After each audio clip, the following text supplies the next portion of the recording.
Yo!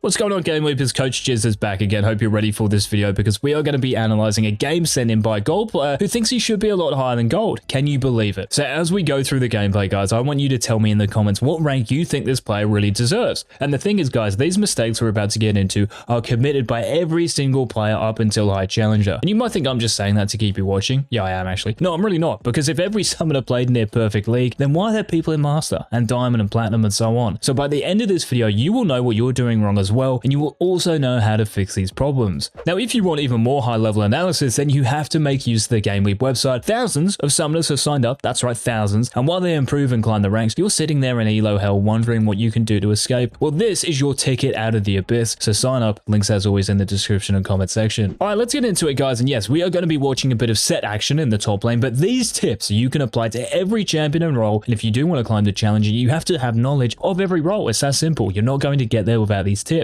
Now, the first tip you guys have to take away from this gameplay is how to take advantage of hitting level 2 when your opponent is still level 1. So as SETT hits level 2 of this minion right here, which is the first melee minion of the second wave in solo lanes, watch how he makes use of this. He runs away. Now, if you do the same in your games, you will climb divisions right away. Like, I guarantee it. I'm joking, guys. This is really troll. And the reason why it's troll is because level 2 compared to level 1 is the biggest spike in the game. Because what you're doing is doubling your cooldowns available. This doesn't happen at any other level. And if you watch any high elo laner, if they hit level 2 first, it is go time. That is when you have some of the highest kill pressure in a game. And if you don't use it, why not just stay level 1? You have to hit level 2 for a reason, guys, and that is to pressure your opposite number. So a missed opportunity here, and even though this set might not be able to do that much, he can still do something with that advantage, even if it's to deny minions. Now, SETT commits another mistake right after he hits level 2, guys, and this is going to help you out tenfold, because there are many factors in a lane that decide its outcome, and how you manage and control the minion waves is the biggest. It will set you up for success and failure, and what SETT is doing here is actually setting himself up for failure, because hitting these minions is pushing the wave, right? And the reason why this is bad is because the next wave will arrive in this lane underneath the enemy tower, and this will mean SETT is playing the lane in a very unsafe position because he's vulnerable to ganks and he can't really do anything to Gwen. So what SETT should actually do is just last hit these minions, and this would allow him to stack the next wave to create a monster wave for Gwen to deal with under her tower, and it would eventually bounce back towards the middle of the lane. And as you can see, when SETT returns to lane after this dubious roam, which we'll talk about, Gwen has this lane in a great position, all because SETT unconsciously shoved the previous wave. So the general advice here, guys, is that when you have an advantage in your lane, whether it be through items, levels, health, whatever it is, slowing the lane down is by far the best way of going about managing the minion wave. Now, how many of you roam to Narnia like this SETT here? Like, I don't even know what this achieves. Yeah, okay, so you warded the enemy red buff, but the issue here, guys, is that SETT, and lots of players do this, is giving up golden experience in return for putting down a ward which gives you no information. Like, SETT is giving up minions to do this, and his mini lead he had in terms of, levels is now gone. So when you do roam somewhere, guys, and I've harped on about this in other videos, but it's so commonplace, go to roam after you have sorted out the minion wave in your lane, and most of the time this will involve hard pushing until your wave is under the enemy turret. And though SETT does this, look at this. The next wave is already here. So if he leaves for 30 seconds, he is also leaving some of the next wave, so be very careful doing this. Now, when I said this ward gives you no information, well, it really doesn't if you pay attention to where the enemy jungler starts at level 1. Like, this ward is answering the question, where did the enemy Master Yi start? But you can answer this 2 minutes earlier by just looking at your map. So if we go back to level 1 before the waves are even in lane, we can see Yi is on his blue buff, and this will mean he will be in his topside jungle from around 2 minutes 30. This ward therefore doesn't help us achieve anything. Like, even if Yi was doing his red buff, can we actually do anything substantial? Our Nocturne isn't invading, so this is just a solo mission, and you're already missing valuable golden experience top lane. So a better ward in terms of efficiency would be to just plonk one in this top lane tri-brush. And what can Yi actually do? So unless you and your jungler guys are coordinating a play on the enemy jungler, do not wander from your lane to place a pointless ward like this. You can place a more impactful ward a heck of a lot closer to your lane, and you don't have to give up anything to do so. Now, can you believe it, guys? After a bit of a wasted start, SETT redeems himself with a massive play, and if you guys can do the same when you have an HP advantage in your games, you are going to increase your leads 100%. So what is SETT doing? Well, it's more what SETT isn't doing, and he isn't nonchalantly auto-attacking the minions. He lets the larger enemy wave push into him, and this is great because he manages to freeze it in a great position. So if Gwen moves up, SETT can easily chase her down, and if she doesn't move up, well, she misses out on gold anyway because of the minions. So this is very well done. but I think he could have got even more out of this situation by fighting Gwen like a bit of a lunatic because a friendly Nocturne is waiting in the wings. So as soon as Gwen pushes this wave and ventures towards this river brush, if SETT was close to this wall and ready to cut her off, he gives himself a chance of fighting Gwen, which would then bring Nocturne into the equation. If he doesn't, which is what ends up happening, Gwen can put a ward down on Nocturne's threat, well, there isn't any. So when your jungler is near your lane, guys, and the enemy champion is still relatively healthy, if you can induce them into fighting you and you get them low enough, your jungler will have an easier job of giving them the grey screen. But in this game, that opportunity has now gone, and it's one thing to start a freeze, guys, and a whole different ordeal to maintain a freeze, and in theory it's simple, but because there is minion RNG, it can sometimes become difficult, especially if the enemy wave is a big one. So when SETT roams to help Nocturne out, remember earlier how I said you want to sort your lane out before moving away from it? Well, SETT hasn't sorted it out, and as you can see on the minimap, the enemy minions have now crashed into his turret, and he's missing crucial golden experience. If he just stays in lane to keep the freeze going, even if nothing happens between Nocturne and Gwen, she is already giving up so much. You see, this game, guys, it's not all about kills. You can get massive leads by manipulating the minion waves, and SETT has an unreal chance to do so here, and he actually started to freeze it. So stop leaving your lanes, guys, for nothing. Sort the wave out, whether that's a shove or a freeze, and you will have a much better chance of winning lane in game, trust me. Now we're going to forward a little bit to level 6 here, and SETT is about to teach us how to extract the most golden XP out of a situation after you have killed your opponent. So he ends up killing Gwen here, very nice, but what's he doing? Where are you going, bro? Gwen has teleport, that's true, but are you telling me you can't kill these minions before she gets back to the lane? Oh, so you're scared of Master Yi as well, the enemy jungler. Well, let's think about the first worry. You can easily, and it's so important to do so, shove your minion wave that is in that lane into the enemy tower before the enemy gets back to the lane, and this is key for 2 reasons. 1, the enemy laner will miss some or all of these minions, so not only are you up 300 gold from the kill, you're up more golden XP from getting another wave into you.